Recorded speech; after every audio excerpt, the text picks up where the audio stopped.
জোলাইবাড়িতে আনন্দ মেলার নামে চলছে জুয়ার রমরমা ব্যবসা। নীরব দর্শকের ভূমিকায় রয়েছে প্রশাসন। শান্তিরবাজার মহকুমার অন্তর্গত জোলাইবাড়িতে অসহায় আনন্দ মেলা। জানা যায় প্রশাসনিক কোনো প্রকার অনুমোদন ছাড়া চলছে এই আনন্দ মেলা। মেলাকে কেন্দ্র করে মেলার বিভিন্ন চত্বরে বসানো হয় জুয়ার বোর্ড, যার ফলে জুয়ার নেশায় আসক্ত হয়ে সর্বশান্ত হয়ে পড়েছে জোলাইবাড়ির লোকজনেরা।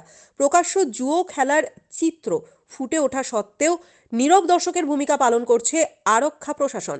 অপরদিকে অনুমোদন ছাড়া এইভাবে মেলা চলাকে কেন্দ্র করে নানান প্রশ্ন জাগছে লোকমনে। কোনো এক অদৃশ্য শক্তিকে কাজে লাগিয়ে এই ধরনের প্রকাশ্য জুয়া খেলা ও অনুমোদন ছাড়া মেলা চলছে।